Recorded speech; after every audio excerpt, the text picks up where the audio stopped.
말씀 선포하겠습니다. 오늘 말씀의 제목은 살아나시다, 막달라 마리아에게 나타나시다라는 제목으로 말씀을 전하도록 하겠습니다. 오늘은 부활절 영의 구원, 푸뉴마 생명의 성취에 관한 말씀입니다. 살아나시다, 나타나시다라는 말씀을 통해 예수 부활의 증거 세 가지를 보여주셨습니다. 1절 말씀해 보시면 안식 후 첫날 일찍이 아직 어두울 때에 막달라 마리아가 무덤에 와서 돌이 무덤에서 옮겨진 것을 보고라고 말씀하고 있습니다. 여기 안식이란 단어는 사바톤, 안식일을 말합니다. 그 안식 후 첫날이니까 안식일 후 첫날이다라고 보시면 됩니다. 요 안식일은 명절 중에 이스라엘 명절 중에 무교절이 겹쳐져 있는 안식일입니다. 그래서 큰 명절이다라고 부릅니다. 그 무교절은 1월 15일이고 유교 그 바로 앞날이 6월절입니다. 1월 14일이 예수님 돌아가신 날이고 무교절에 예수님이 무덤에 계셨고 오늘 1월 16일 유대력으로 1월 16일을 초실절이라고 합니다. 이때 예수님께서 부활하셨습니다. 이 초실절은 첫 열매가 맺혔는데 그 열매를 첫 열매를 따서 하나님께 요제로 흔들어서 제사를 드리는 날이 이 초실절입니다. 그래서 이 초실절의 언약을 예수님 성취하셨다 하여 사도 바울은 이것을 이렇게 말했습니다. 고린도전서 15장 20절 말씀해 보시면 고린도전서 15장 20절 말씀해 보시면 그러나 이제 그리스도께서 죽은 자 가운데서 다시 살아나사 잠자는 자들의 첫 열매가 되셨도다 라고 말씀하고 있습니다. 여기 잠자는 자들이라고 되어 있잖아요. 죽은 자들을 말합니다. 근데 여기 죽은 자들은 육체 죽은 것만을 얘기하는 게 아니라 그의 영혼이 죽은 것, 그 속사람이 죽은 것, 그래서 하나님의 형상을 잃어버리고 낙원에서 쫓겨난 요 죽은 자들, 이 잠자는 자들, 사망의 종로로 타는 사람들을 여기 죽은 자들, 잠자는 자들이라고 되어 있어요. 그 죽은 자들의 첫 열매가 되셨다라고 말씀하고 있습니다. 여기 초실절이 첫 열매를 흔들어서 하나님께 바친다라고 했잖아요. 그래서 예수님은 부활의 첫 열매가 되신다라고 사도 바울은 말씀하고 있습니다. 그래서 부활주의를 지키는 이유가 뭐냐라고 했을 때 이 부활주의를 지키는 이유는 뭐냐면 예수님의 부활하심을 기념하여서 메시지를 전달하는 것입니다. 우리의 육신에 예수님 부활하셨다. 사망 권세를 이기시고 부활하셨다. 사망을 생명으로 바꿔놓으신 날이다라고 하는 것을 우리 몸에 메시지로 전달하는 것, 메시지를 심는 날, 그날이 바로 부활절 주일이다라고 생각하시면 됩니다. 이 안식 후 첫날, 초실절이고 지금 부활절 그날에 일찍이 새벽이라는 뜻입니다. 아직 어두울 때에, 어둡다라고 하는 것은 밤이 끝나고 낮이 시작되는데 아직 빛이 비치지 않은 상태입니다. 그래서 아직 깜깜한 새벽에라고 하는 뜻입니다. 그래서 아직 어두울 때에 막달라 마리아가 무덤에 왔다라고 말씀하고 있습니다. 이 막달라 마리아는 누가복음 8장 2절 말씀해 보시면 7 귀신 나간 자다라고 그렇게 말씀하고 있습니다. 그 안에 막달라 안에 귀신이 있었는데 그 귀신의 숫자가 7명의 귀신이 있었다라고 하는 것입니다. 근데 그 7명의 귀신을 예수님께서 쫓아내 주셨어요. 그래서 7 귀신 나간 자, 그 여자가 바로 누구냐면 막달라 마리아다라고 말씀하고 있어요. 그러니까 귀신이 하나만 들어가도 힘든데 7이 들어가 있으니까 여기는 마음으로 영적으로 종합병원이에요. 그런 사람이었는데 예수님께서 어떻게 하셨다? 귀신을 쫓아내 주셨다. 그래서 그의 마음을 고쳐주셨다. 치유해 주셨다라고 말씀하고 있습니다. 이 7 귀신이라고 하는 것이 이 명분으로는 귀신이라고 되어 있지만 우리가 느낄 때에는 이 사망의 생각들이다라고 그렇게 느낍니다. 우리 마음속에 하나님의 말씀, 생명의 생각이 오지 않고 우리의 마음속에 뱀의 생각, 사망의 생각이 들어온다고 한다면 이런 생각이나 감정이나 의지 이런 것이 뭐라고 부르냐? 7 귀신이다 라고 이렇게 말씀하고 있어요. 사망이 7가지다. 그러니까 사망이 1층이 있고 2층이 있고 3층이 있고, 그래서 하늘도 그 셋째 하늘이다라고 했던 것처럼 여기도 지옥도 1층, 2층, 3층, 4층, 5층, 6층, 7층 지옥에 있었던 여자, 그 여자가 바로 막달라 마리아다라고 보시면 좋지 않을까 싶어요. 이 막달라 마리아가 무덤에 왔다라고 되어 있습니다. 이 무덤이라고 하는 것은 예수의 무덤입니다. 예수님 돌아가셨던 그 시체를 넣어둔 무덤이었는데, 원래 무덤이라고 하는 것은 무엇입니까? 죽은 사람의 그 시체를 묻어두는 장소, 그래서 시체가 묻히는 장소가 무덤입니다. 근데 이 무덤은 성경에서 눈에 보이는 무덤입니다. 근데 이 눈에 보이는 무덤을 통하여서 눈에 보이지 않는 메시지를 전달하고 있어요. 그건 바로 무엇이냐면, 그 안에 시체가 있다고 한다면, 그 안에 사망이 있다고 한다면 그걸 뭐라고 부르느냐라고 했을 때, 눈에 보이는 무덤을 통하여 눈에 보이지 않는 무덤, 움직이는 무덤들을 지금 말하고 있는 것입니다. 그게 바로 무엇이냐면, 사람 안에 생명이 있지 않고 사람 안에 사망이 있다고 한다면, 귀신이 있다고 한다면, 뱀이 있다고 한다면, 마귀가 있다고 한다면, 그러면 그 사람을 뭐라고 불러야 되느냐 했을 때, 이 무덤은 고정된 무덤인데, 우리 안에 사망이 있다고 한다면 나는 뭐냐 했을 때 움직이는 무덤이다 라고 하는 뜻입니다. 그래서 성경에서 계속 말하는 것이 무엇이냐면, 눈에 보이는 무덤을 통하여 눈에 보이지 않는 무덤을 말하고 싶었던 거예요. 그 눈에 보이지 않는 무덤이 뭐냐 했을 때, 여러분 안에 사망이 있다고 한다면 여러분이 무덤이요, 여러분 안에 귀신이 있다고 한다면 여러분이 무덤이요, 여러분 안에 이 뱀의 생각들, 이 마귀의 생각들이 있다고 한다면 여러분 자신이 무덤이다라고 하는 거, 이거 지금 성경에서 말하고 있는 것입니다. 왜 새벽에 갔겠습니까? 밤이 끝나고 새벽이, 낮이 시작되는 그 시점이에요. 그 낮이 시작되기 바로 직전이란 말이에요. 이 얘기는 비유적으로 사망이 끝나고 생명이 시작되는 그 지점에 막달라 마리아가 무덤에 갔다는 것입니다. 왜요? 오늘 본문이 그걸 말하고 있다는 거예요. 사망이 끝나고 생명이 시작되는, 근데 아직 생명이 시작되지 않은 그 새벽에 막달라 마리아가 무덤에 갔다. 근데 이 막달라 마리아가 무덤 아니었나요? 어떤 무덤이었죠? 7 귀신을 가지고 있었던 무덤이 뭐를 찾아갔다고요? 무덤을 찾아갔다고요. 내가 무덤이었는데, 막달라 마리아가 무덤이었는데 누구를 찾아갔다고요? 예수의 무덤을 찾아갔다라고 하는 것입니다. 근데 이 두 무덤은 이름은, 명분은 무덤이지만 그러나 내용은 좀 다릅니다. 막달라 마리아는 그 안에 사망을 가지고 있는 진짜 무덤이었다고 한다면, 예수의 무덤은요, 그 예수의 무덤은 예수님이 의와 생명이시거든요. 그래서 예수의 무덤은 이름은 무덤이었지만 실제로는 뭐였다? 그 안에 생명을 담고 있는 그릇이었다는 것입니다. 생명을 담고 있는 그릇, 그걸 뭐라고 부를까요? 그 안에서 생명이 시작되는 곳, 거기를 뭐라고 부를까요? 이게 산부인과 아닌가요? 요람입니다. 요람이요. 그래서 무덤이 요람을 지금 찾아간 거예요. 성경에서 눈으로 볼 때에는 막달라 마리아가 무덤을 찾아갔지만, 신앙적으로 이 내용을 볼 때에는 무덤이 뭘 찾아갔느냐? 생명의 시작되는 요람을 지금 찾아갔다라고 말씀하고 있는 것입니다. 그래서 돌이 무덤에 와서라고 말씀하고 있어요. 막달라 마리아가 무덤에 왔다는 거예요. 그 얘기는 무슨 얘기입니까? 무덤이 요람에게 왔다라고 하는 것입니다. 제가 꼭 이거 해보고 싶었는데 제가 넘어갈 뻔했어요. 옆 사람을 보면서 당신은 무덤입니까? 요람입니까? 한번 물어보세요. 한번 인사해 보시기 바랍니다. 당신은 무덤입니까? 요람입니까? 인식하는 게 중요합니다.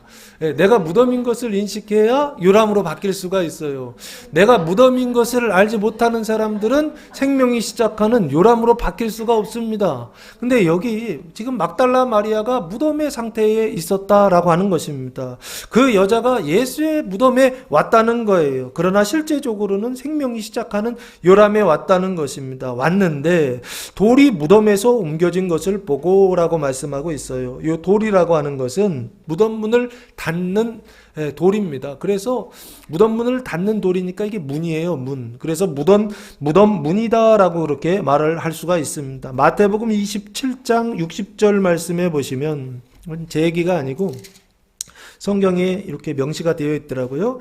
27장 60절 말씀에 보시면, 바위 속에 판 자기 새 무덤에 넣어두고 예수님의 시체를 넣어뒀다는 것입니다. 큰 돌을 굴려 무덤 문에 놓고 가니 그랬죠. 여기 큰 돌을 무덤 문에 놓고 갔다라고 돼 있죠. 그래서 돌이 무덤 문이다라고 지금 설명하고 있습니다. 이 무덤 문이, 예수의 이 무덤 문이, 그 생명을 담고 있었던 그 무덤 문이 구약에 언약돼 있죠. 이것이 어떻게 될 것이다? 사망이 생명의 문으로 바뀔 것이다 라고요. 이전에는 사망의 문이었기 때문에 꽁꽁 닫혀 있었는데 이 문이 무슨 문으로 바뀐다고요? 생명의 문으로 열릴 것이다 라고 하는 말씀이 언약되어 있어요. 어디에 언약되어 있죠? 창세기 22장 7절 말씀에 보시면 이 말씀을 성취하고 있는 말씀입니다. 오늘 말씀은 창세기 22장 17절 말씀, 아브라함이 이삭 바쳐라 라고 하나님께서 명령하셨을 때 이삭을 번제로 드리려고 했죠. 그때 하나님 안 받으셨습니다. 그리고 나서 시험이 끝나고 축복하시는데 이렇게 말씀하세요. 내가 내게 큰 복을 주고 내 씨가, 이삭입니다, 크게 번성하여 하나님의 별과 같고 바닷가의 모래와 같게 하리니 내 씨가, 아브라함의 씨 이삭입니다, 그 대적의 성문을 차지하리라. 여기 대적의 성문이 나오죠. 이 대적의 성문이, 대적하는 자가 원수고 마귀고 사탄이거든요. 그 사단의 성문을 차지하리라 라고 말씀하고 있습니다. 이삭이 차지하는 대적의 성문, 그건 뭐냐 했을 때 생명의 시작 거룩함이다, 거듭남이다 라고 이렇게 말씀드렸습니다. 생명의 시작, 중생이 누가 차지할 문이다? 이삭이 차지할 문이다 라고 그렇게 언약해 놓으셨고, 예수님께서 그 문을 열어서 밖으로 부활하심으로 나오심으로 이 언약을 성취하셨어요. 그리고 두 번째 문이 나오는데 창세기 24장 60절 말씀해 보시면, 아브라함이 이삭을 결혼시키려고, 사라 죽은 다음에 결혼시키려고 그 아내 리브가를 지금 데려오는 장면입니다. 이 장면에서 리브가의 오빠 라반이 이렇게 말합니다. 리브가에게 축복하여 이르되 우리 누이여 너는 천만인의 어머니가 될지어다. 내 씨로 그 원수의 성문을 얻게 할지어다 라고 말씀하고 있어요. 여기는 대적의 성문에서 원수의 성문으로 바뀌었죠. 그 원수의 성문을 네 씨가, 그 네 씨가 이삭의 씨입니다. 이삭의 아들 에서와 야곱인데 특별히 여기서 아들은 야곱을 얘기합니다. 야곱이 원수의 성문을 얻게 할지어다 라고 말씀하고 있어요. 이때는 미래형으로 되어 있는데 예수님이 부활하심으로 인하여서 이 언약이 성취가 되어 있습니다. 그래서 야곱이 얻어야 될, 야곱이 성취해야 될 이 원수의 성문은 뭐냐, 차지할 성문은 뭐냐라고 했을 때 그 생명의 성장 거룩함이다라고 이렇게 말씀드렸습니다. 이것을 웨슬리는 뭐라고 표현했느냐면 하나님의 형상을 회복하는 것인데, 본질적 형상을 회복하는 거, 이것을 칭의중생이라 말하고, 그리고 하나님의 형상을 회복하는데 도덕적 형상을 회복하는 거, 이것을 거룩함과 완전이다, 완성이다 라고 이렇게 설명하고 있더라고요. 여기요, 무덤 문이 옮겨진 것을 보고라고 말씀하고 있는데, 이 무덤 문은 뭘 얘기하느냐? 칭의 중생의 문이요. 이 무덤 문은 무엇을 성취하는 것이냐? 야곱의 언약, 그 거룩함과 그 거룩함의 완성, 이스라엘의 언약을 성취하고 있는 문, 그분이 바로 이 무덤문이다 라고 지금 말씀하고 있어요. 그 무덤문이 열렸다는 것입니다. 그 무덤문이 열려서 뭐가 성취되었느냐? 잃어버렸던 하나님의 형상이 회복되었다라고 하는 것입니다. 그 본질적 형상과 도덕적 형상이요, 그 존재의 형상과 그 삶의 형상, 행동의 형상, 이 두 가지가 다 회복됐다는 거예요. 이 내적인 의로움과 그 외적인 의로움이요, 이걸 거룩함이라고 하는데 이게 다 회복됐다라고 하는 것입니다.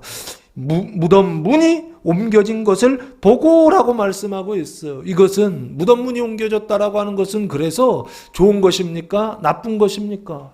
좋은 것이에요. 이 무덤문이 열림으로 인하여서 사망이 생명으로 바뀌고, 이 무덤문이 열림으로 인하여서 이 가증함이 거룩함으로 바뀌었다라고 하는 것을 성경은 우리에게 증거하고 있는데, 근데 문제는 뭐냐? 막달라 마리아가 거듭나질 못했어요.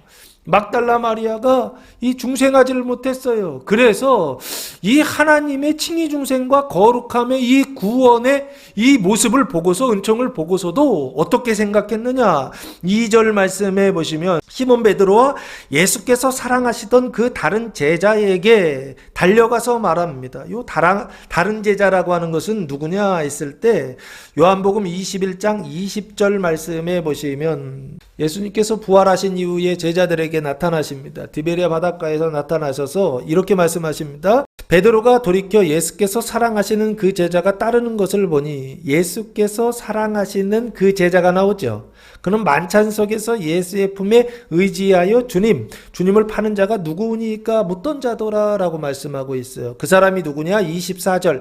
이 말씀을, 이 일들을 증언하고 이 일들을 기록한 제자가 이 사람이라.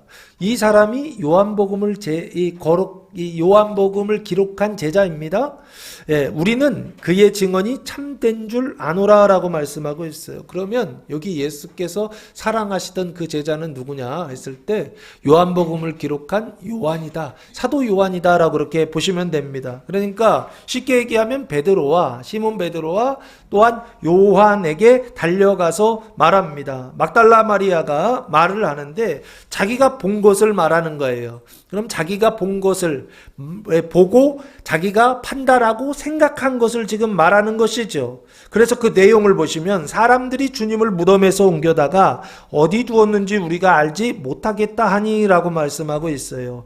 첫 번째는 사람들이 주님, 시체죠. 예수님의 시체를 말합니다. 무덤에서 옮겨다가 훔쳐갔다는 거예요. 그래서 시체를 훔쳐간다. 무덤을 파서 시체를 훔쳐가고 그 안에 있었던 것들을 훔쳐가는 게 도굴이잖아요. 사람들이 지금 도굴해서 예수님의 시체를 훔쳐갔다라고 말해요. 그리고 어디 두었는지 우리가 알지 못하겠다 하니, 이 얘기는 그래서 시체를 어떻게 했다? 아무리 찾아도 없다. 잃어버렸다는 얘기죠. 이번 주에 저희 어머니 잃어버리고 아주 죽는 줄 알았습니다. 예, 그 마음이 지금 이 마음이 아닐까 싶습니다. 그래서 그 시체를 잃어버렸다라고 말하는 막달라 마리아의 본 것, 막달라 마리아가 생각하고 판단하는 것, 이 얘기는 결국에 한마디로 얘기하면 무덤에 예수의 시체, 사망이 없다라고 하는 이야기입니다. 이것은 좋은 것입니까? 나쁜 것입니까? 이건 칭의 중생했을 때부터는 이게 좋은 것이 됩니다. 그러나 예수 믿고 구원받기 이전에는 이것이 뭐로 보이느냐? 나쁜 것으로 보입니다. 무덤이 열린 것도 나쁘고 무덤 속에 시체가 없는 것도 나쁘게 보인다라고 하는 것입니다. 그러나 이 두 가지요, 무덤 문이 열렸다라고 하는 것과 그리고 무덤 안에 있었던 시체가 없다라고 하는 이 두 가지는 뭐 해준 거냐라고 했을 때 예수 그리스도께서 부활하셨다라고 하는 확실한 증거입니다. 지금도 2000년 전에 예수님이 부활하셨다라고 하는 것을 우리가 가서 볼 수 없잖아요. 그런데 지금도 예수님이 부활하셨다라고 하는 것을 확신할 수 있는 방법이 있습니다. 첫째, 사망의 문이 생명의 문으로 바뀌었다고 한다면 그것은 예수님께서 부활하셨다는 첫 번째 증거요. 사망이 있었던 그 무덤 안에 사망이 없다고 한다면 그것은 두 번째 예수님께서 부활하셨다는 증거다라고 하는 것입니다. 그래서 여기 조금 더 설명이 들어갈 텐데 쉽게 얘기하면 사망의 문이 열렸다는 것이고, 두 번째는 사망 그 안에 무덤 안에 사망이 있어야 되는데 무덤 안에 원래는 아직도 무덤인데 내 안에 사망이 없더라는 거예요. 이걸 언제 경험합니까? 칭의 중생하기 시작하신부터 이걸 경험합니다. 예수 믿고 구원받은 이후부터 이게 경험이 됩니다. 그런데 예수 믿고 구원받지 않으면 이게 경험이 안 돼요. 무덤이 열렸다는 거 모릅니다. 무덤 안에 사망이 없다는 거 모릅니다. 그래서 예수님이 부활하셨다라고 하는 것은 확실합니다. 아무리 증거해도 믿는다 못 믿는다. 절대 못 믿습니다. 왜요? 이거는 이성적으로 과학적으로 자연적으로 말이 안 되는 사건이기 때문에 그렇습니다. 사람이 죽었다가 살아난다는 게 말이 되나요? 2000년 전에도 말이 안 됐지만 지금도 말이 안 됩니다. 그러나 예수 믿고 구원받은 사람들은, 중생한 사람들은 그게 뭔지 압니다. 왜요? 내가 살아났기 때문에 그렇습니다. 내 안에 무덤문이 열렸기 때문에 그렇습니다. 내가 무덤문이었는데, 내가 내 안에 사망을 담고 있는 무덤이었는데 그 문이 열렸어요. 그리고 내 안에 사망이 있었는데 내 안에 사망이 없어졌다라고 하는 것을 누가 아느냐? 내가 알기 때문에. 예수는 부활하셨다 안 하셨다? 하셨다라고 하는 것을 확실히 알 수가 있습니다. 확신을 할 수가 있습니다. 이것은 확신을 시켜줘서 확신하는 게 아닙니다. 그냥 저절로 확신이 되는 것입니다. 왜요? 내 안에 내적인 증거와 외적인 부활의 증거 두 가지가 다 있기 때문에 그렇습니다. 무덤 문이 열려 있고 무덤 안에 시체가 없다, 사망이 없다라고 하는 증거를 내가 가지고 있기 때문에 예수는 부활했다라고 하는 것이 확실하다라고 밖에 나가서 증언할 수 있는 것입니다. 세 번째 3절 말씀해 보시면 베드로와 그 다른 제자가 나가서 무덤에 갈새라고 말씀하고 있습니다. 베드로와 요한이 나가서 어디에서 나가죠? 10절 말씀해 보시면 이에 두 제자가 자기들의 집으로 돌아갔다라고 말씀하고 있습니다. 이 집이란 단어가 오이코스인데 원어에는 없더라고요. 자기들이 있었던 곳으로, 장소로 돌아갔다 이렇게 보시면 좋을 것 같아요. 여기 자기들이 있었던 곳이 집일 테니까 집으로 돌아갔다 이렇게 표현하고 있는데 3절 나가서라는 얘기는 집에서 나가는 것이죠. 그 집이 어디냐라고 했을 때 예전에 찾아드렸습니다. 사도행전 12장 12절 말씀해 보시면 마가라는 요한의 어머니 마리아의 집이 나옵니다. 그곳에서 성령 세례를 받았고 그곳에서 초대교회가 시작되었습니다. 여기 이 제자들이 지금 나간 장소도 지금 마가라는 요한의 어머니 마리아의 집이라고 보시면 좋지 않을까. 그 집에서 어디로? 무덤으로 갔다라고 하는 것입니다. 집에서 나가서 무덤으로 갑니다. 4절 말씀 어떻게 가느냐? 둘이 같이 다름질하더니 달려갔다는 뜻입니다. 그런데 단어가 트레코라고 하는 단어를 썼어요. 우리 트레킹 하자라고 얘기하잖아요. 달려가는 것은 아니고 어떻게요? 걸어서 빠른 걸음으로 가는 것 있죠. 이걸 트레킹이라고 하는데 여기 트레코라고 하는 단어를 사용했더라고요. 빨리 달리다, 빨리 걸어가다라는 뜻입니다. 그 다른 제자가 요한이 베드로보다 더 빨리 달려가서 앞서 달려갔다는 것입니다.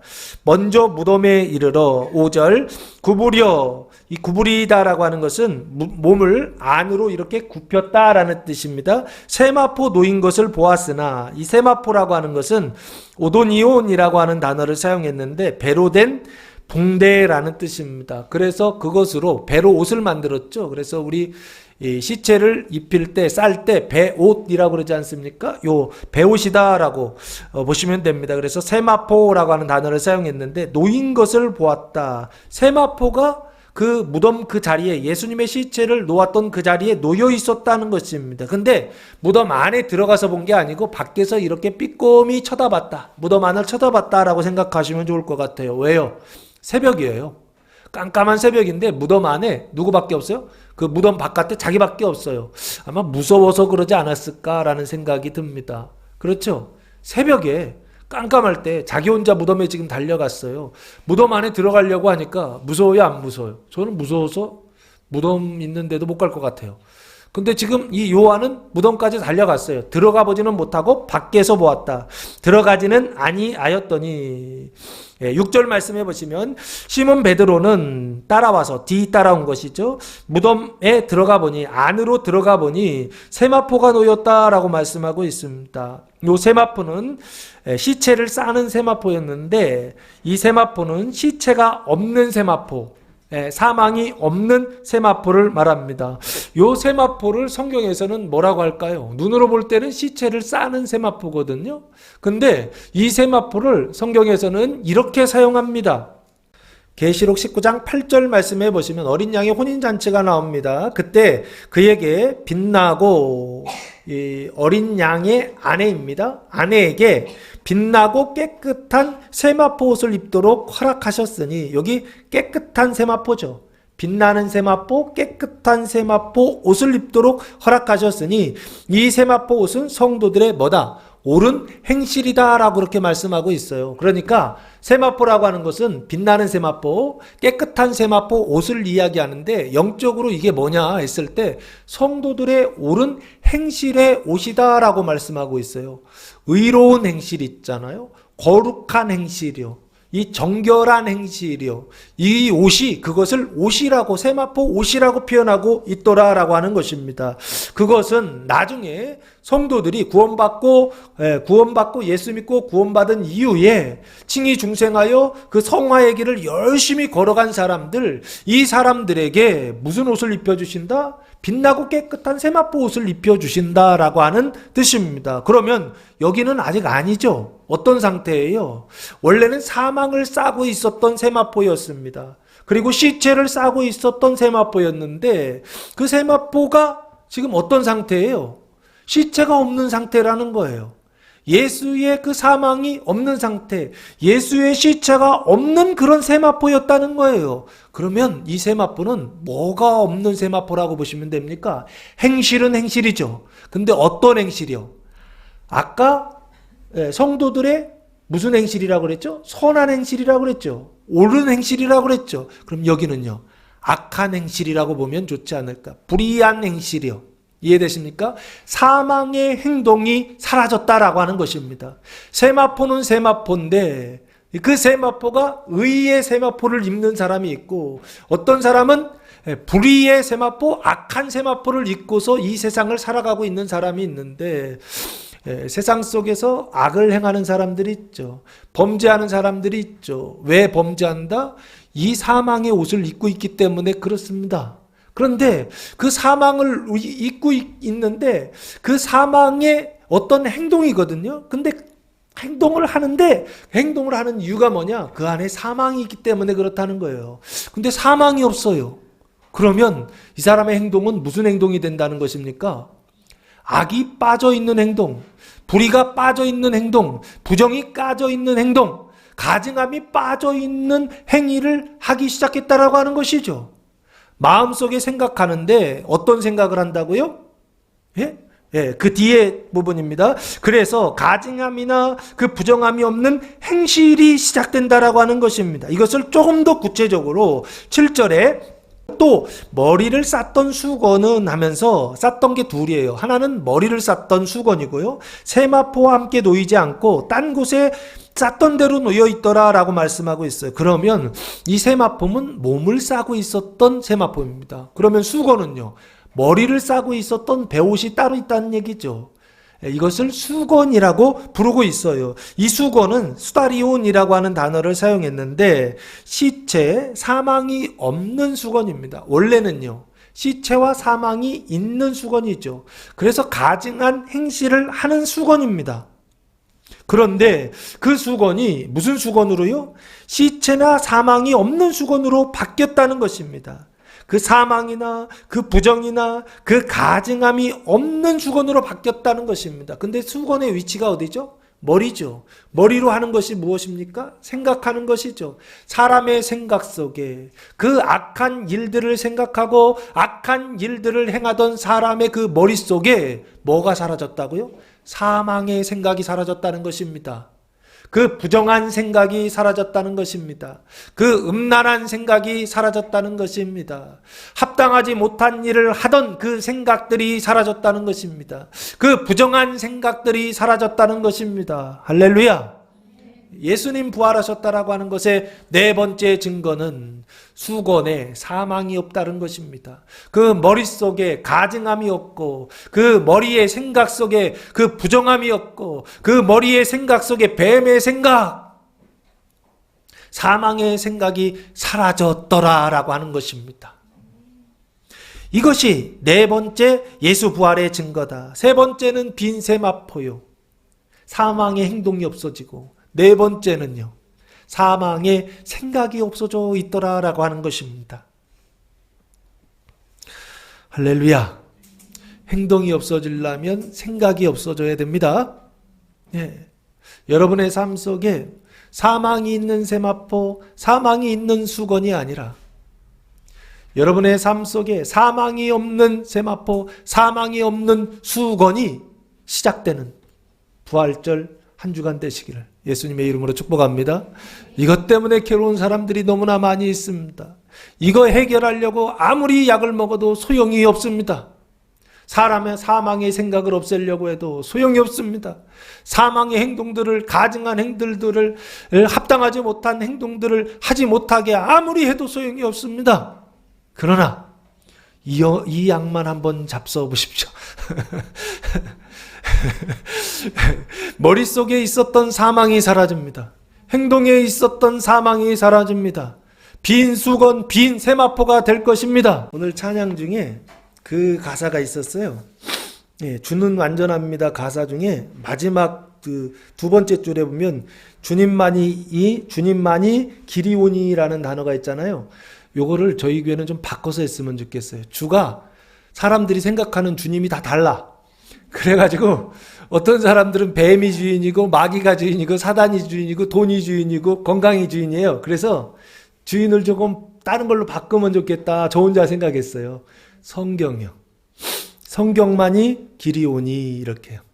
성경만이 길이오니. 말씀도요. 진짜 말씀이 있고 가짜 말씀이 있어요. 그래가지고 성경만이 길이다라고 이렇게 가사를 바꿨으면 좋겠더라고요. 다음부터는 그렇게 하시고요. 오늘은 그냥 했는데 예. 성경만이 길이오니 이렇게 딴 데는 그냥 그대로 하시고 여기만 바꾸시면 좋을 것 같아요.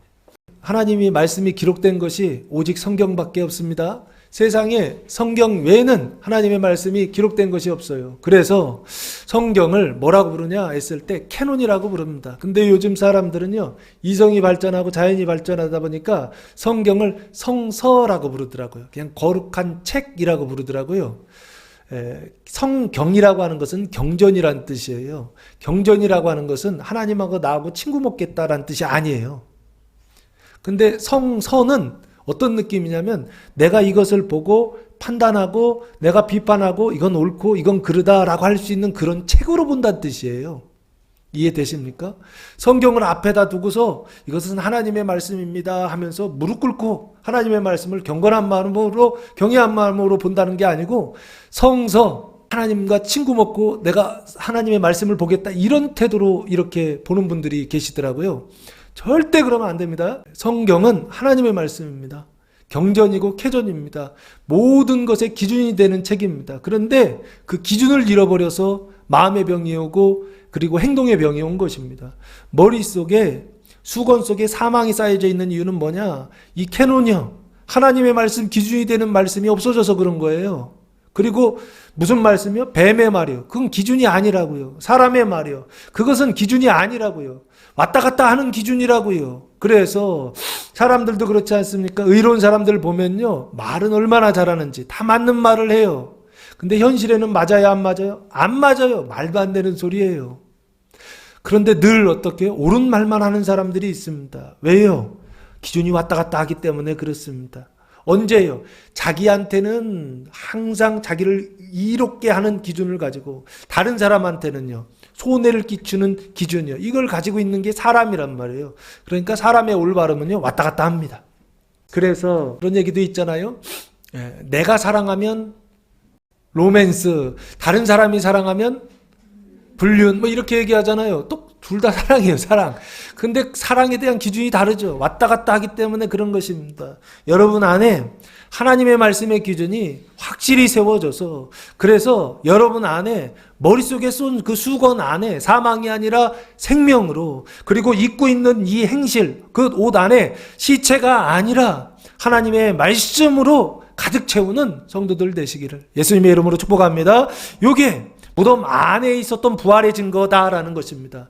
무덤 안에 있었던 부활의 증거 네 가지는 첫 번째 무덤 문이 열렸다는 것이고 두 번째 무덤 안에 사망이 없다는 것이고 시체가 없다는 것이고 세 번째 세마포 안에 사망이 없다는 거예요. 그래서 빈 세마포라고 합니다. 네 번째, 수건 안에 시체가 없다는 거예요. 그래서 빈 수건입니다. 이 네 가지는 무덤 안의 변화 1이라고 보시면 됩니다.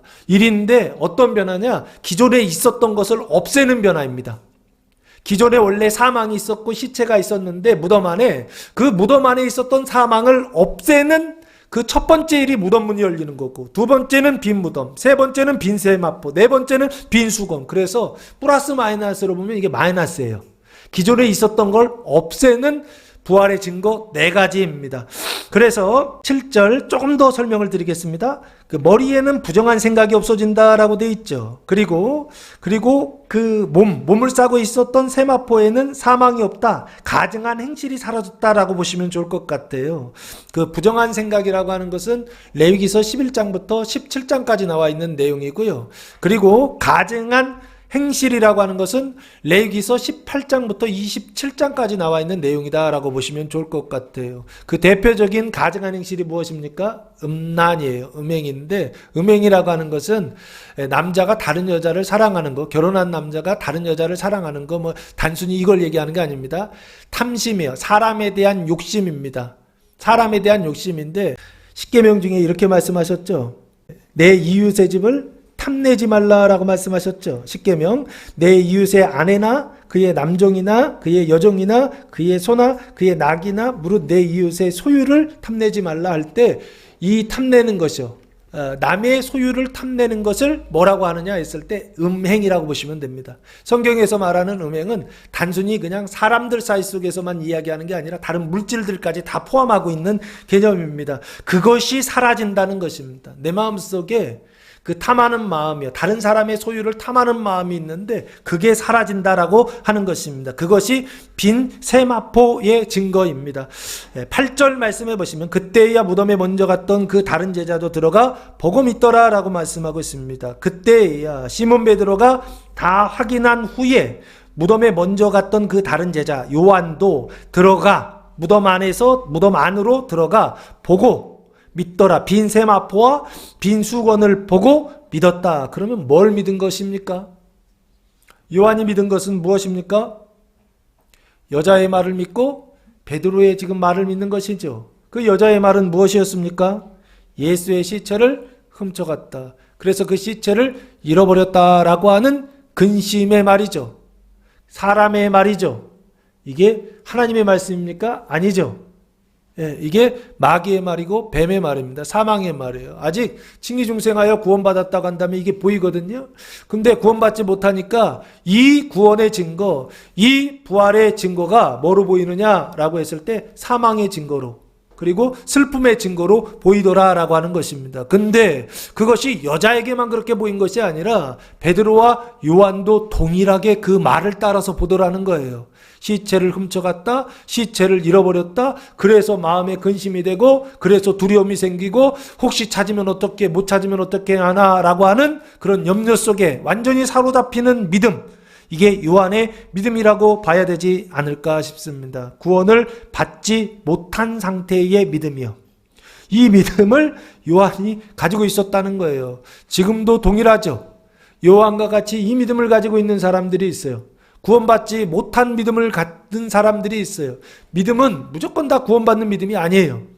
잘못된 믿음, 거짓된 믿음, 마귀의 믿음을 가지고서는 구원받지 못합니다. 그러나 예수님의 말씀에 기초한 믿음이요, 성경에 기록된 하나님의 말씀을 믿는 믿음이요, 그 참된 믿음을 가지면 어떻게 되느냐? 빈 세마포가 되고 빈 수건을 경험하게 된다라고 하는 것입니다. 이것을 경험했을 때 우리는 무엇을 확신할 수 있느냐? 예수님께서 부활하셨다라고 하는 증거를 확실히 갖게 되는 것입니다. 9절 말씀에 보면 그들은 성경의 구약 성경입니다. 그가 죽은 자 가운데서, 네크로스입니다. 죽은 자 가운데서, 이 죽은 자라고 하는 것은 두 가지 의미가 있다고 그랬죠. 육신의 죽음도 있고, 그리고 속사람 영혼의 죽음이 있다고 그랬죠. 그 영혼이 사망의 상태에 있을 때 네크로스라는 단어를 사용한다라고 그랬죠. 죽은 자들로 죽은 자들을 장사하게 하라. 주님 말씀하셨을 때, 나를 따르라 하실 때 그때 네크로스를, 이 단어를 사용했습니다. 다시 살아나야 하리라 라고 말씀하셨어요. 이 다시 살아난다라고 하는 것은 아니스테미라고 하는 단어를 사용했는데 부활이라고 하는 뜻입니다. 하신 말씀, 구약에도 이 말씀이 있었다는 거예요. 죽은 자가 살아나야 한다라고 하는 언약이요. 이게 구약의 총체입니다. 구약이 계속 말하고 있는 바가 뭐냐 했을 때 죽은 자가 살아날 것이다. 이걸 언약하고 있었어요. 근데 그 언약을 예수님이 오셔서 어떻게 하셨다고요? 오늘 부활절 이날에 성취하셨다고요. 그래서 죽은 자가 살아나리라고 하는 그 언약을 예수님께서 오늘 초실절날 성취하셔서 그 말씀을 지금 보여주고 계시는 건데 이게 그 성취야. 구약의 말씀의 완성이야 라고 보여주고 있는데 지금 이 제자들과 막달라 마리아는 알았다 몰랐다? 몰랐다라고 하는 것입니다. 그래서 알지 못하니까 예수님의 부활을 믿는다 못 믿는다? 믿지 못하는 그런 상태였다는 것입니다. 그럼 반대로요. 그 말씀을 알았다고 한다면요. 구약의 죽은 자가 살아나서 부활하실 것이다 라고 언약을 말씀을 알고 하나님 내가 그걸 소망합니다. 죽은 자가 살아나는 것을 소망합니다. 예? 사망이 씌어져 있었던 그 수건에 사망이 없어지는 그 부활의 증거가 나타나기를 소망합니다. 요거 할 때요. 그걸 알고 알 때요. 그러면 예수의 부활이 어떻게 됩니까? 믿어지게 되겠죠. 예? 사랑하는 성도 여러분, 예수님의 그 말씀이요, 성경에 기록된 그 말씀을 알지 못하고 믿지 못하는 자가 아니라 그것을 알고 그 말씀을 믿고 예수의 부활을 믿는 성도들 되시기를 예수님의 이름으로 축복합니다. 10절 말씀에 이에 두 제자가 자기들의 집으로 돌아가니라 라고 말씀하고 있어요. 이 두 제자 요한과 베드로와 요한이 자기 집으로 돌아갔다는 것입니다. 그럼 여자는요? 그 무덤에 남아 있습니다. 이 두 제자는 신앙적으로 보면 잘못된 믿음을 가지고 집으로 돌아가는 제자들입니다. 여러분은 잘못된 믿음을 가지고 집으로 돌아가는 것이 아니라 참된 믿음을 가지고 돌아가는 그런 한 주간 되시기를 예수님의 이름으로 축복합니다.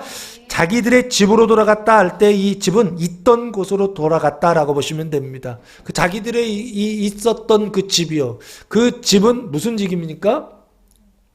아직 믿음이 없기 때문에 사망을 담고 있는 집이죠. 그래서 그 집을 뭐라고 불러야 될까요? 사망의 집이다라고 보시면 좋지 않을까 싶어요. 그 안에 생명을 담고 있는 집이 있죠. 그 집을 뭐라 그럽니까? 하나님의 생명을 담고 있는 집이 있죠. 그게 뭐예요?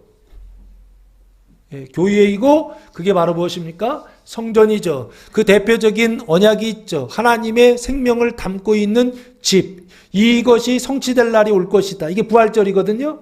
근데 그것을 언약하는 것이 있어요. 출애굽기 40장 말씀해 보시면 생명의 집을 하나님께서 이렇게 모세를 통하여 언약해 놓으셨습니다.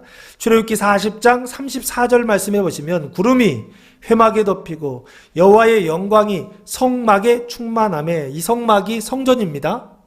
그때에는 막으로 돼 있어서 성막이라고 돼 있고 모세의 성전은 성막으로 돼 있고 솔로몬의 성전은 건물로 되어 있어서 성전이라 부릅니다. 어쨌든 성막에 충만함에 영광이 충만하죠. 영광이 생명입니다. 생명이 천막 안에 충만한 상태예요. 이게 집 안에 생명으로 충만하죠. 그래서 생명의 집이 되었다는 것입니다. 모세가 해막에 들어갈 수 없었으니 이는 구름이 해막 위에 덮이고 여호와의 영광이 성막에 충만함이었으며 라고 말씀하고 있어요. 이걸 구약의 모세를 통하여 언약하셨고 하나님의 생명이 들어와 있는 영광이 들어와 있는 집이요. 성막을 언약해 놓으셨고 지금 예수님이 어떻게 하셨다고요? 그것을 성취하고 있는 말씀, 이게 부활절입니다. 지금 이 제자들은 생명의 집으로 돌아가는 것이 아닙니다. 사망의 집으로 돌아갔다라고 하는 것입니다. 이번 한 주간 사망의 집으로 돌아가는 자들이 아니라 생명의 집으로 돌아가는 성도들 되시기를 예수님의 이름으로 축복합니다. 그래서 이건 이제 무덤 안의 변화인데 기존에 있었던 사망이 시체가 없어지는 변화, 마이너스 변화라고 한다면 반대로 플러스 변화가 있습니다. 무덤 안의 변화, 플러스 변화인데 11절 말씀 보시면 마리아는 무덤 밖에 서서 울고 있더니 라고 말씀하고 있어요. 서 있죠. 무덤 밖에 남아 있어요. 남아서 서서 그 안을 이제 울면서 있는데 울면서 구부려 무덤 안을 들여다보니 라고 말씀하고 있어요.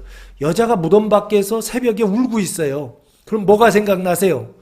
전설의 고향, 예전에 무덤 밖에서 여자가 머리를 이렇게 풀고서 막 울고 있어요. 요즘은 뭐 화장하니까 마스카라라고 그러나요? 그거 이렇게 다 번져가지고 죄송합니다. 그랬을 텐데 생각만 해도 무섭지 않습니까? 여기요, 여자가 지금 그렇게 울고 있어요. 혼자 무덤 안에서. 무덤 문은 열려 있지, 여자는 그러고 있지. 그러면 예전에 전설의 고향에서는 귀신이 나올 때 12시 자정이 되면 어떻게 되느냐면, 무덤이, 우리나라 무덤은 이렇게 돼 있잖아요. 봉분으로 돼 있잖아요. 이 사람들의 무덤은 동굴로 돼 있어요. 그래서 그 동굴 문이 돌이었던 것입니다. 그러면 예전에 전설의 고향 생각나세요? 귀신 나올 때 어떻게 나오는지 아세요? 이 봉분이 이렇게 쫙 그 홍해가 갈라지는 것처럼 쫙 갈라집니다. 봉분이 갈라져가지고 거기서 귀신이 이렇게 뿅 하고 하늘로 올라와요. 기억나세요? 저는 그걸 못 봐가지고 무서워서 눈을 감고서 보고 그랬습니다. 죄송합니다. 정말 신난답니다. 지금 여기 고불이요, 무덤 안을 들여다보니 라고 말씀하고 있어요. 놀라운 것은 무덤 밖에서 서서 울고 있는 여자에게 하나님께서 두 번째 은총을 베풀어 주시는데, 무덤 안에 사망이 있었는데 사망을 없애셨어요. 그리고 나서 그 자리에 뭐를 지금 주시냐면 이겁니다. 12절 말씀해 보시면 흰옷 입은 두 천사가 나타납니다. 천사가 나타났다는 거예요. 무덤 안에 뭐가 시작됐다고요? 천사가요. 원래는 뭐가 있는데? 마귀가 있었는데, 뱀이 있었는데, 그 뱀이 있었던 그 자리에 누가 들어왔다고요? 천사가 들어왔다고요. 근데 하나가 아니라 둘이에요. 이게 주목할 점입니다. 둘인데, 예수의 시체 뉘었던 곳이요, 예수님의 시체 뉘었던 곳에, 무덤이죠. 그 무덤 안 시체 뉘었던 테이블 같은 것이죠. 위에 하나는 머리 쪽에 천사 1이 있고, 또 하나는 발편에 천사 2가 앉아 있었다라고 말씀하고 있습니다. 그러면 이건 뭘 얘기할까요? 지금 막달라 마리아는 천사를 뭐처럼 보는 거예요? 3차원, 물리적인 차원에서 사람의 모습처럼 아마 보고 있을 것입니다. 그래서 오늘 그 요한복음 외에 다른 복음서에 보면은 청년이다라고 그렇게 말하고 있어요. 사람이다라고 그렇게 표현되고 있어요. 근데 요한복음에서는 천사 안겔로스라고 그렇게 말씀하고 있어요. 아주 분명하게. 근데 천사가 뭐로 보이는 거냐면 사람처럼 지금 보이고 있다는 것입니다. 지금도 신앙생활하면서 천사 한 번만 보여주시면 내가 열심히 주를 위해서 죽겠습니다, 뭐 이런 생각을 하고 계시는 분들이 계세요. 그러면 천사 볼까요, 못 볼까요? 절대 못 봅니다. 죽을 때까지 못 봅니다. 그러면 천사를 보는 방법이 있다고요. 어떻게 봐야 된다고요? 육신의 눈으로 천사를 보지 말고 믿음의 눈으로 천사를 보라고요. 말씀으로 천사를 보라고요. 그렇게 보는 방법이 뭐냐라고 했을 때, 하나는 머리 쪽에 있었다라고 돼 있죠. 그러면 그 머리 쪽에 있었던 천사는 무슨 일을 하느냐라고 했을 때, 머리요. 천사는 뭐죠? 천사는 메신저죠. 사자입니다. 사자가 하는 일은 무엇입니까? 하나님의 말씀을 받아서 그 말씀을 대신 전달하는 자죠. 그래서 하나님의 말씀을 말하는 자가 천사입니다. 머리 쪽에서 천사가 말을 하기 시작한다는 뜻이에요. 천사 일이 머리 쪽에, 수건 쪽에 천사가 있었다는 얘기는 하나님의 생명 말씀을 가지고 담아오거든요. 그래서 생각 속에, 머릿속에 뭐를 지금 심어주기 시작하느냐면 하나님의 말씀, 생명을 시작하시더라는 거예요. 그래서 머릿속에 생명의 생각이 시작됩니다. 하나님의 생각이 시작됩니다. 하나님의 말씀이 시작됩니다. 이걸 지금 뭐라고 표현하고 있냐면 천사 일이 머리 쪽에 있다라고 말씀하고 있습니다. 이 천사를 보시기 바랍니다. 내 머릿속에 악한 생각밖에 없었는데 내 머릿속에 하나님의 생각, 선한 생각, 말씀의 생각이 시작되었다고 한다면 그 머릿속에 뭐가 있다? 천사가 있다라고 하는 것을 보시라고요. 그리고 두 번째는 그 무덤 안에 두 번째 변화인데, 발편에 천사가 있었다는 것입니다. 그 발편은 몸을 싸고 있었던 세마포를 생각하시면 됩니다. 사망을 싸고 있었던 세마포의 그 자리에 뭐가 시작되었다고요? 천사가 시작되었다는 것입니다. 천사를 싸고 있었다 표현하지 않고 천사가 그 발편에 앉았다라고 말씀하고 있죠. 그건 제가 봤을 때 생명이 시작되었다, 생명의 행동이 시작되었다, 거룩한 행실이 시작되었다라고 말씀하고 있는 게 아닌가 싶어요. 그리고서 나중에 어떻게 해요? 그 생각이 이 생각이나 그 행동이 하나님의 말씀으로 충만하게 되었을 때에는 수건과 세마포가 뭐로 바뀔까요? 빛나는 세마포, 예? 그리고 의로운 세마포로 바뀌겠죠. 이해되십니까? 그 세마포에서 빛이 날 거라고요. 깨끗한 세마포가 될 것이라고요. 그것을 지금 두 가지로 말씀하고 있습니다. 머릿속에 천사가 있고 정한 생각이요, 깨끗한 생각이요, 그 생각이 있고, 그리고 발편에 거룩한 행실이 시작됐다는 것입니다. 머릿속에 하나님의 생각, 생명의 생각이 시작되고 몸속에 행동이 바뀌기 시작하는 거예요. 사람이 말이 바뀌기 시작하는 거예요. 사람이 행동이 바뀌기 시작하는 거예요. 사람이 태도가 바뀌기 시작하는 거예요. 남편이 아내를 보는데 뭘 보듯이 쳐다봐요. 아내가 남편을 보는데 존경하는 마음으로 봐야 되는데 뭐 쳐다보듯이 쳐다봐요. 부모가 자녀들을 볼 때에 사랑하는 마음으로 쳐다봐야 되는데 이렇게 쳐다봐요. 옛날에 호적이 있을 때는 파기라도 했는데 가족관계 증명서로 바뀌면서 파지도 못해요. 지금 그런 시대를 지금 우리가 살고 있습니다. 근데 그게 달라지는 거예요. 머릿속에 이렇게 보니까 머릿속에 이게 뭐가 이렇게 이게 폭죽이 터서 번쩍하더니 하나님의 생각이 막 마음속에 하나님의 사랑이 막 부어지기 시작합니다. 왜 막 자비하는 마음이 부어지기 시작하고 불쌍한 마음이 부어지기 시작하고 그 머릿속에 아직도 저렇게 사망이 있어서 시체가 있어서 저런 생각을 하고 사는구나. 불쌍한 마음이 여기 생기는 것입니다. 왜 저렇게 행동할까? 이전에 볼 때는 저 나가서 이랬는데 지금은 바뀝니다. 어떻게 해요? 싸고 있는 사망 시체를 싸고 있었던 세마포를 이제는 생명의 세마포로 바꿔주리라, 씻어주리라, 이런 마음으로 바뀌는 것입니다. 그게 바로 뭐라고요? 두천사다라는 것입니다. 생각이 바뀌고 행동이 바뀌기 시작한다는 것입니다. 하나님의 그 자비하심과 그 사랑하심이 내 안에 막 부어지기 시작해요. 생각이 달라지고 행동이 달라지고 태도가 달라지더라는 것입니다. 예전에는 만지는 것도 싫었는데 이제는 막 내가 가서 막 만지려고 그래요. 그러면 애들이 놀래서 말합니다. 왜 그래? 깜짝 놀라서 말합니다. 그러지 말라고. 내가 준비가 안 됐어 아직. 내가. 그때 뭘 확인하느냐? 내가 그러고 있다고 한다면 두 천사가 내 안에서 작동하고 있구나 확인하시라고요. 이게 부활의 증거, 크게 보면 첫 번째 증거는 내 안에서 일어나는 사망이 없어지는, 시체가 없어지는 증거 네 가지고, 두 번째 증거는 내 안에서 생명이 시작되는, 두 천사가 시작되더라는 것입니다. 이게 두 번째 증거입니다. 사랑하는 성도 여러분, 여러분 안에 천사가 일하고 계시다라고 하는 이 두 번째 부활의 증거가 있으십니까? 있으시기를 축복합니다. 이번 한 주간 이 은총이 부어질 것입니다. 오늘 이 말씀이 선포될 때 이 말씀을 믿어서 이 은총을 받는, 이 부활의 구원을 받는 이 두 천사가 시작되는 이 역사가 여러분의 그 삶 속에 회복되시기를 예수님의 이름으로 축복합니다. 13절 천사들이 이르되 여자여 어찌하여 우느냐, 왜 우느냐라고 물어요. 이것은 우는 이유를 묻는 것일 수 있고, 두 번째는 울 이유가 없는데 또 왜 우냐라고 하는 반문 아닐까 싶습니다. 제가 볼 때는 두 번째가 더 맞는 것 같아요.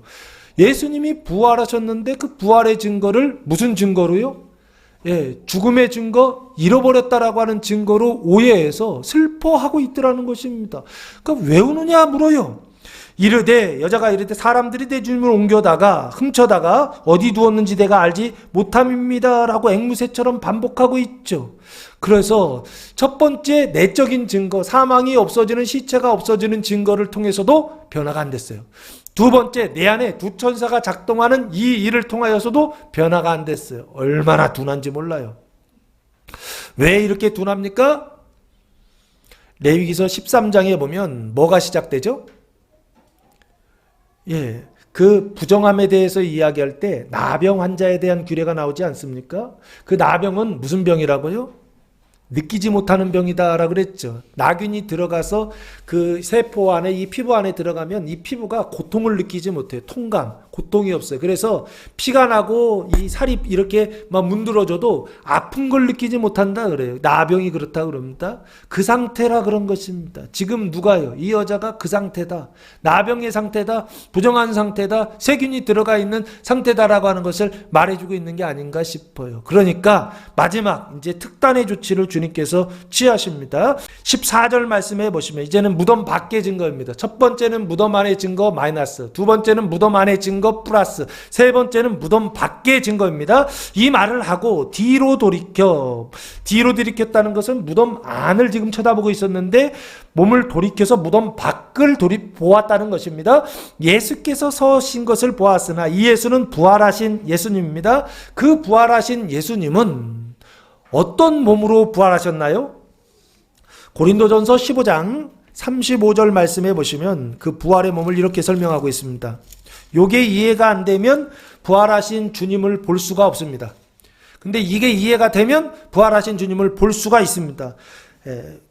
고린도전서 15장 35절 말씀해 보시면 고린도전서는 부활장입니다. 그 부활장인데 35절 누가 묻기를 죽은 자들이 어떻게 살아나며 어떠한 몸으로 오느냐 하리니, 이 얘기는 어떠한 몸으로 부활하느냐라는 얘기입니다. 그것에 대하여 44절에 이렇게 대답합니다. 육의 몸으로 심고 신령한 몸으로 다시 살아나나니 육의 몸이 있은즉 또한 영의 몸도 있느니라 말씀하고 있어요. 육의 몸은 지금 우리가 가지고 있는 거 이거 있죠? 이걸 육의 몸이라고 보시면 됩니다. 근데 사도 바울이 다른 몸을 하나 이야기하고 있어요. 그건 뭡니까? 영의 몸을 이야기하고 있다라고 하는 것입니다. 이 영의 몸을 뭐라고 생각하냐면 뭐 귀신의 몸이다, 뭐 영의 몸이다 이런 식으로 생각하는데 그걸 이야기하는 것이 아닙니다. 이 영의 몸을 지금 뭐라고 이야기하느냐면, 다시 이야기하면 이 영의 몸을 49절에 이렇게 말씀하고 있어요. 우리가 흙에 속한 자의 형상을 입은 것 같이 또한 하늘에 속한 이의 형상을 입으리라. 영의 몸을 하늘에 속한 이의 형상이라고 표현하고 있어요. 그 하늘에 속한 이의 형상, 이가 하나님이시거든요. 예수님이세요. 하나님의 형상이거든요. 그 하나님의 형상을 입는다라고 말씀하고 있습니다. 아담이 창세기 3장 타락하기 이전에 창세기 2장에서의 그 하나님의 1장과 2장에서의 하나님의 형상을 어떻게 해요? 회복하게 될 것이다 라고 지금 말씀하고 있어요. 그래서 이 하나님의 형상을 웨슬리 목사님, 감리교회를 만드신 웨슬리 목사님은 하나님의 본질적 형상이라고 표현하고, 그리고 하나님의 도덕적 형상이라고 표현합니다. 본질적 형상은 이 속사람 존재의 변화이고, 그리고 도덕적 형상이라고 하는 것은 이 겉사람 행동의 변화다라고 보시면 좋을 것 같아요. 아까 하나는 머리 쪽에 있었고 하나는 천사가 발 쪽에 있었잖아요. 이 두 가지가 회복된다라고 하는 것입니다. 원래는 거기 뱀이 있어야 되는데, 사망이 있어야 되는데 그곳에 생명이, 천사가 들어와서 일하기 시작하더라 라고 그렇게 말씀했는데, 여기 오늘 본문에 예수님께서, 부활하신 예수님께서 그 신령한 몸으로 영의 몸으로 부활하셨는데 그 영의 몸이 뭐냐 했을 때 하나님의 형상이라고 그렇게 말씀하고 있다고요. 그러면 그 하나님의 형상, 영의 몸이 뭐냐라고 했을 때 성경이 말하는 영의 몸은 이것입니다. 골로새서 1장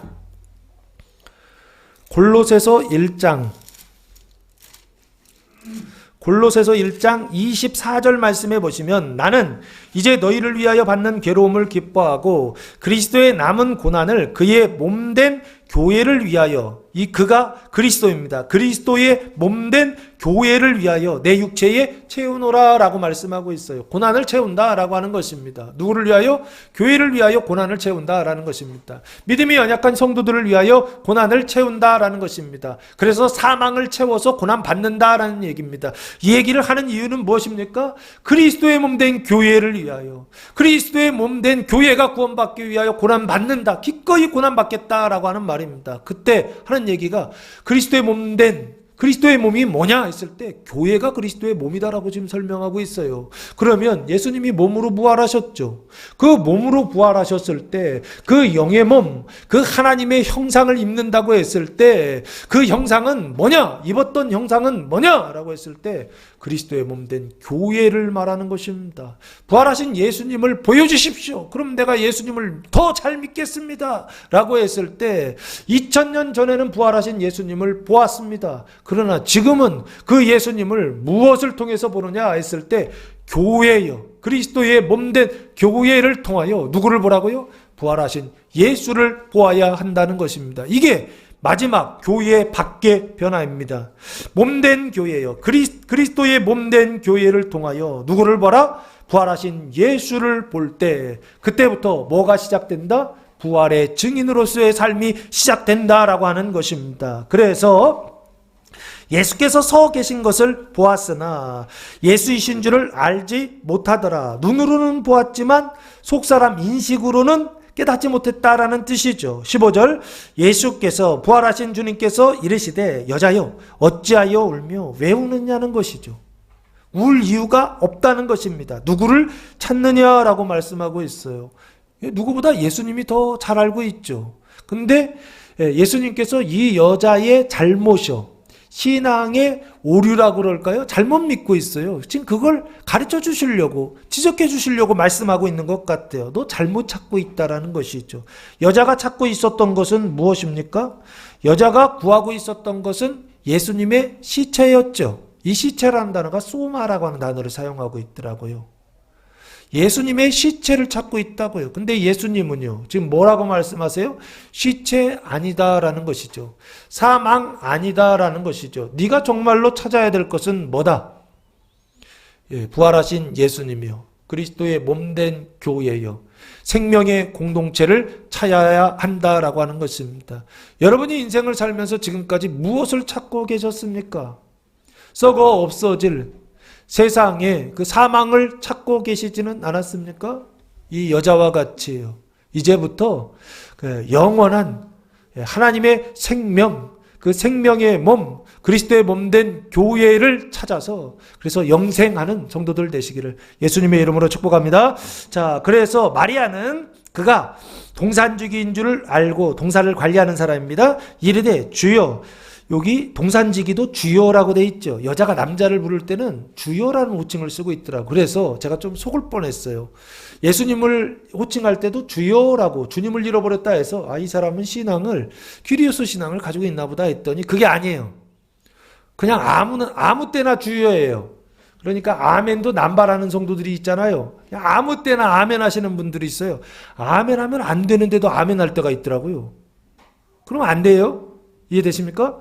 이 여자가 딱 그 신앙이더라고. 주여 할 때는 주여 하고, 아멘 할 때는 아멘 하고, 하지 말아야 될 때는 하지 말아야 됩니다. 근데 이 여자는 아무 때나 주여 주여 하고 있더라고요. 여기 주여, 당신이 옮겼거든. 예수의 시체입니다. 어디 두었든지 내게 이르소서. 그리하면 내가 가져가리이다 라고 대답합니다. 16절 예수께서 마리아야, 예수님의 이름을 불러주시니 마리아가 돌이켜 라고 되어 있어요. 이 돌이키다는 단어가 스트레포라고 하는 단어를 사용했는데 틀다, 반대로 돌리다라는 뜻입니다. 그 얘기는 뭘 얘기하느냐 했을 때 회개했다라는, 방향을 돌렸는데 몸의 방향을 돌리는 게 아니에요. 회개, 이미 예수님을 보고 있어요. 회개했다라고 하는 것입니다. 그럼 회개가 무슨 회개냐라고 했을 때 사도행전 11장 18절 말씀해 보시면 이런 회개가 나옵니다. 사도행전 11장 18절 말씀해 보시면 베드로가 예루살렘 교회에 보고를 해요. 이방인들도 구원을, 백부장 이방인이 고넬료가 구원받는, 성령 세례 받는 장면을 보고하는데 그때 이렇게 보고합니다. 11장 18절 그들이 이 말을 듣고 잠잠하여 하나님께 영광을 돌려 이르되, 결론입니다. 그러면 하나님께서 이방인에게도 생명 얻는 회개를 주셨도다 하니라 하면서 생명 얻는 회개다라고 말씀하고 있죠. 돌이키고 있어요. 그러니까 죄사함을 받는 회개가 있어요. 죄사함을 받아서 의롭게 되는 회개가 있습니다. 이것은 구원을 시작할 때, 칭의 중생할 때의 회개고, 지금 여기 이 백부장 고넬료가 받은 회개는 생명 얻는 회개다라고 지금 말씀하고 있어요. 요 생명 얻는 회개는 무엇이요? 사망을 생명으로 바꾸는 회개다라고 보시면 됩니다. 죄사함을 얻는 회개는 죄를 의로 바꾸는 회개라고 한다면 이 회개는 사망을 생명으로 바꾸는 회개인데 지금 막달라 마리아가 회개하고 있는데 무슨 회개를 하고 있느냐라고 했을 때 생명 얻는 회개를 하고 있다라는 것입니다. 여러분도 예수의 부활의 증거, 그 무덤 안의 증거, 사망을 없애는 증거와 무덤 안의 증거, 생명을 주시는 증거와 그리고 교회를 통하여 부활하신 예수님을 만나는 이 증거들을 통하여 회개할 수 있는 한 주간 되시기를 예수님의 이름으로 축복합니다. 히브리 말로 라보니 하니, 히브리 말로 할 때 히브리는 유대 아람 말이라고 보시면 좋을 것 같아요. 왜냐하면 라보니라고 하는 단어가 랍비노라고 하는 단어를 사용했는데 이 자체가 아람어예요. 그러니까 그 당시에 이 사람들이 사용한 것은 히브리 말을 사용한 게 아니라 아람어를 사용하고 있었어요. 히브리 말 따로, 아람어 따로입니다. 근데 아람어를 사용하고 있었어요. 나의 선생님 하니 이는 선생님이라는 말이라. 이 선생님이라는 말은 디다스칼로스라고 하는 말입니다. 헬라어예요. 그러니까 아람어로 대답했는데 글을 쓸 때에는 헬라어로 번역해놨어요. 왜요? 이 글을 보는 사람들이 헬라 사람들이 있었다는 얘기예요. 그래서 그 헬라어로 기록해서 그 말을 알아듣게, 원래는 이렇게 말했는데 번역하면 이겁니다 라고 지금 설명해 주는 것입니다. 17절 예수께서 이르시되 이제서야 조금 마리아가 알아듣기 시작했어요. 마리아에게 이르시되 나를 붙들지 말라. 내가 아직 아버지께로 올라가지 아니하였노라. 이 아버지는 성부 하나님을 이야기합니다. 너는 내 형제들에게 가서, 요 내 형제들은 예수님의 형제들을 이야기합니다. 그 예수님의 형제들은 누구냐라고 했을 때 히브리서 2장 11절 말씀해 보시면 거룩하게 하는 자와 거룩함을 입은 자가 나옵니다. 그 거룩함을 입은 자를 내 형제들이다 라고 그렇게 말씀하고 있습니다. 거룩하게 하는 자는 예수님이세요. 간맨, 하나님이 사람이 되신 분이시고 거룩함을 입은 자는 성도들이에요. 그래서 디바인 휴먼이라고 그렇게 설명을 드렸습니다. 내 형제들에게 가서 이르되 내가 내 아버지 성부 하나님입니다. 곧 너희 아버지 내 하나님 곧 너희 하나님께로 올라간다 하라 하시니 한 번은 아버지라 부르고 한 번은 하나님이다 라고 그렇게 불렀어요. 그래서 이 아버지라고 하는 것은 어떤 존재의 관계라고 한다면 하나님이라고 하는 것은 이게 행동의 관계로 보면 좋지 않을까. 이건 저 혼자 추측입니다. 제가 이거 아무리 생각해도 모르겠어요. 아버지와 하나님이라는 단어가 분명히 구별돼서 사용되고 있거든요. 근데 예수님이 그렇게 구분해서 사용하시는 이유가 뭔지를 정확히 모르겠어요. 아버지 하면 아버지와 아들과의 그 관계를 설명하는 것 같아요. 근데 하나님 했을 때 하나님은 뭐라고 설명해야 될지를 모르겠어요. 어쨌든 거기까지만 설명하겠습니다. 내 하나님 곧 너희 하나님께로 올라간다라고 하는 것은 아버지 계신 곳이 천상이라고 그러거든요. 하늘, 천국이라고 하고 거기를 낙원이라고 그래요. 그 낙원에 올라간다, 이걸 승천이라고 합니다. 하늘에 올라간다, 승천이라고 그래요. 승천한다는 얘기는 이 세상을 떠난다는 얘기죠. 그래서 요한복음 16장 7절 말씀에 보시면 예수님께서 떠나신 이유를 이렇게 설명하셨어요. 제자들에게 이별을 고하면서 떠나는 이유가 16장 7절 말씀해 보시면 그러나 내가 너희에게 실상을 말하노니 내가 떠나가는 것이 너희에게 유익이라. 내가 떠나가지 아니하면 보혜사가 너희에게로 오시지 아니할 것이요 가면 내가 그를 너희에게로 보내리니. 보혜사를 보내시겠다. 승천하면 보혜사를 보내시겠다. 그 보혜사를 다시 또 뭐라고 말씀하고 있느냐. 그의 보혜사를 13절 16장 13절 보시면 그러나 진리의 성령이 오시면 그가 너희를 모든 진리 가운데로 인도하시리니. 그래서 성령이에요. 보혜사 성령이라 부르는 이유가 보혜사는 파라클레토스라고 해서 돕는 자입니다. 하나님께서 돕는 자예요. 보살피는 자, 돕는 자라는 뜻인데 그런데 그분이 누구냐 했을 때 성령이 오시면이라고 말씀하고 있어요. 그가 너희를 모든 진리 가운데로 인도하신다. 모든 진리가 무엇입니까? 모든 진리가 무엇입니까? 예수님께서 말씀하신 진리죠. 그 진리 가운데로 인도하신다. 그러면 구약의 진리와 신약의 진리, 그 두 가지 진리 가운데로 인도하시는 것입니다.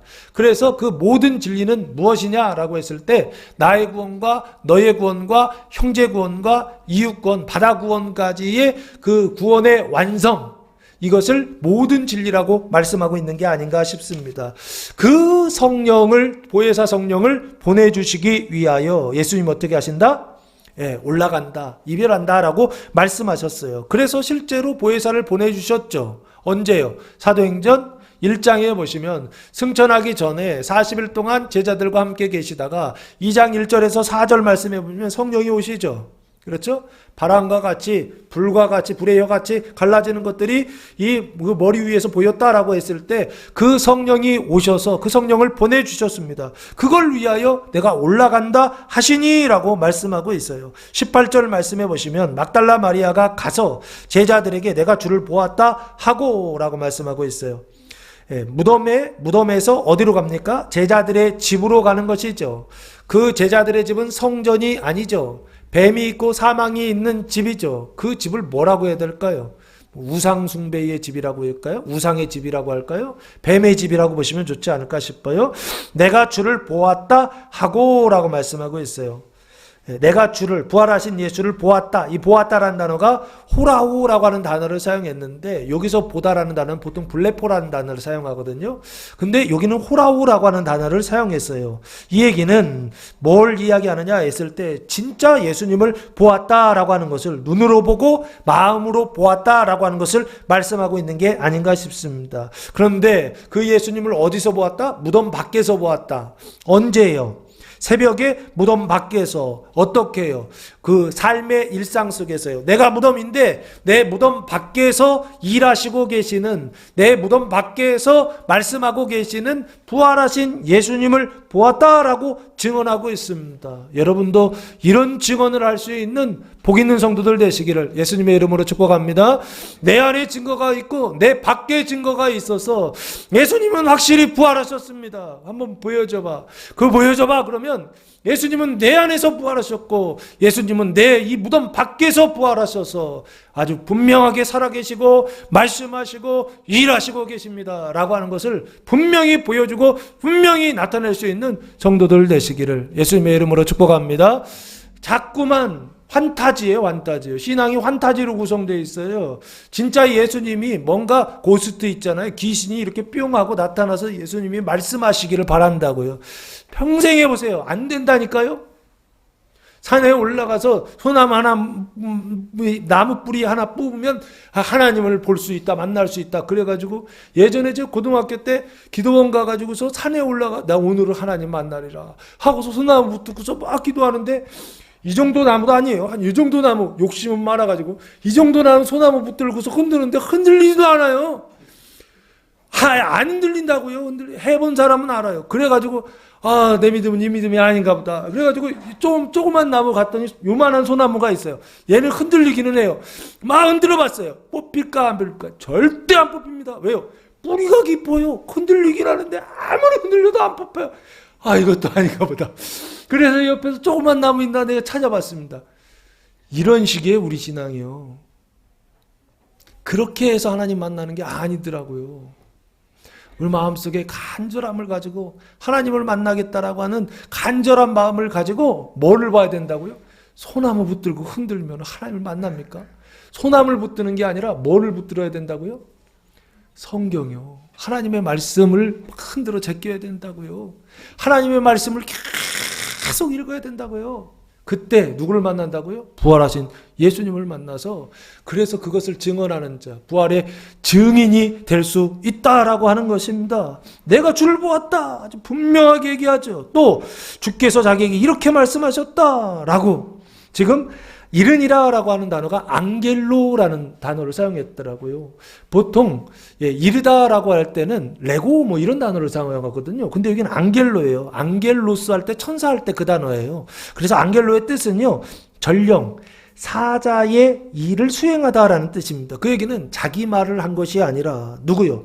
주님이 자기에게 주신 말씀을 천사와 같이 어떻게 해요? 말했다, 공표했다라는 뜻입니다. 그러면 앞에 17절에서 내가 내 형제들에게 가서 이르되 할 때 내가 내 아버지 곧 아버지, 내 하나님 곧 내 하나님께로 올라간다라고 하는 그 말을 제자들에게 어떻게 해요? 공포했다, 전달해 주었다라고 보시면 좋지 않을까 싶습니다. 사랑하는 성도 여러분, 부활의 증거가 세 가지입니다. 첫째는 무덤 안에 사망이 없어지는 증거, 두 번째는 무덤 안에 생명이 시작되는 증거, 세 번째는 무덤 밖에 부활하신 예수를 보는 증거, 이 세 가지 증거를 통하여 이번 한 주간 부활의 증인으로 확신을 가지고 예수님 부활하셨다 증거하며 살아가는 성도들 되시기를 예수님의 이름으로 축복합니다. 기도하겠습니다. 사랑과 은혜가 풍성하신 아버지 하나님, 감사와 찬송과 영광을 올려드립니다. 이번 주간 인자가 나타나는 살아나시다 막달라 마리아에게 나타나시다 복음이 선포될 때